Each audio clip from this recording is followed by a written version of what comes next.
Hey, keeping it sideways. So the mortality rate in the United States is still relatively low compared to some other nations, and there's a lot of stuff in there about how many, your mortality rate for population, your mortality rate versus testing levels, confirmed cases, whether confirmed cases are actually confirmed cases, whatever. If you look at population, deaths, the mortality rate in the US is actually still pretty low compared to many other nations. However, the percentage of people we have dying from the coronavirus in certain age groups is much higher. We have a lot of the people who die, of the people who get severely ill and die from coronavirus, we have a much higher percentage that will be in the age range 40 to 49 and much, much higher 50 to 59 and 60 to 69. We actually drop off and we have a lower percentage of people over the age of 80 who are dying because so many people on the lower end are dying that it makes the percentage look smaller when you get over 80. Nonetheless, our median age of death is still over 80, which is significant, okay? Basically, if you're younger, you don't have these problems. Almost no one over the age of 80 is actually healthy, and I don't mean that in a negative, bad way, there are going to be factors. One of the factors is going to be how many years you've suffered through bad environmental inputs, namely food. So you get what they call comorbidity factors: diabetes, obesity, lung disease, lung damage. Everyone smoked in the 50s. You get the general idea. Most of these things are not actually causal factors. Obesity is not a cause. Obesity is an effect, which I'll get to in a moment. So, in Europe, the slope of who dies at what age, what percentage, looks different than in the U.S. U.S. we have a hump over that 50 to 69 range, where we have an increased percentage of our casualties. And I think that the reason for that is that Europe has not had a consumer food market for as long as the United States. Now, this is not a rich or poor thing. This is not being wealthy enough to have a bad diet. I think what we're dealing with here specifically is an industrialized consumer food system. It is true that as a nation gets richer, they can afford more sugars and sweets, and that tends to have an effect. But I think people miss out a lot on looking at the consumer effect. As the country gets richer, it's also possible to demonstrate that their food system becomes more consumerized, more industrialized, more manufactured, more additives, more processing, fewer ingredients. Now, it's been a little while since I lived in Europe, but by the mid-1990s, last time I lived in the Mediterranean, this is the entire Mediterranean from Greece over to Spain, it was still relatively common, even in some larger cities, even some place like Sevilla or Barcelona, you would have a markets in garages. People would have vegetable markets in their houses, in their garages. Okay, you would have the vegetable lady over here and the vegetable lady over there. You had small butcher shops, and people still bought ingredients. There was preserved food. Normally, that would be milk products. Refrigeration was still not universal in that area. I don't even know if it is now, but not nearly at the level of the United States. By the mid-90s, the United States had 20 years of full processed food dominating our diets, okay? We had 60 years of the growth of that industrialized food place. Now,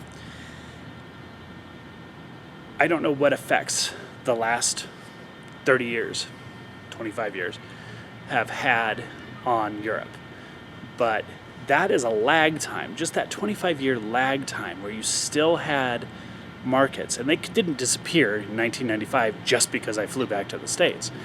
So there's some period of time in there where you have a significant lag, and I think that is leading to a different type of elderly population in Europe than you have in the United States.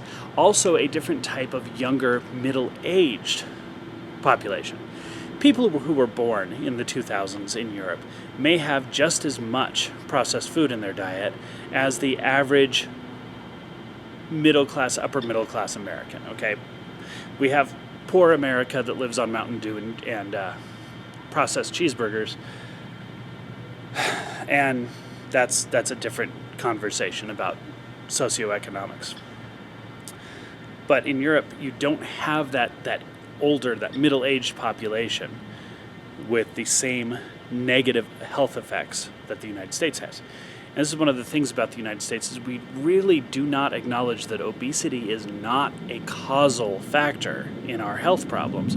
It is an effect of a very unhealthy environmental system. And that includes, I say environmental because it's more than food. It's more than just the fact that something like 87% of everything in a grocery store has sugar added. Okay? That's ridiculous and obscene. Okay? It is sometimes impossible in some grocery stores to get meat that does not have sugar added. Okay? They have solutions that they soak the meat in that includes natural flavors. Natural flavors does include sugar. Anyway, rant for a different day. But it's more than just food. It's our environment as a whole. We tend to have much more in the way of closed windows, less outdoor input into our life, less sunlight, less walking.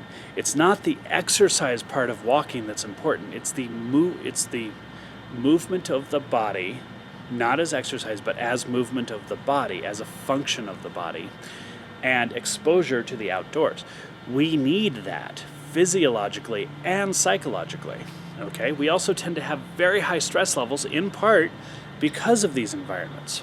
So I think that we have environmental damage that is leading to a massive distortion of our coronavirus casualties. I would suggest that it is probable that our overall mortality rate would be so low that it would actually be dwarfed by the flu mortality rates if our diet and environmental and stress levels were vastly improved. If we were in the position, in terms of just basic body health, that we were in the mid-1950s, late 1950s, before we totally screwed up the wheat and decided that we had to go to high sugar, low fat, canned foods or boxed foods or processed foods for everything. 1955 diet, we would probably be surviving this much, much better. And I'm not going to get into the whole argument and topics about whether or not high meat, high fat, low fat, greens. I don't care right now. It's the processed food diet. We do not eat ingredients. We eat processed products. Ingredients. When you go to the store, if you buy ingredients, single items that you then make into a meal, that's healthy. Just in general, that's going to be healthy. I don't care if you're a vegetarian or a carnivore. It's going to be healthy. If you buy something that has more than 2 ingredients, 3 ingredients, I'm tempted to say more than 1 ingredient at this point, then you're doing something wrong for your body. There is no ingredient that actually adds value. Okay? We had to fortify milk because we took away vitamin D out of the diet by factory farming pigs.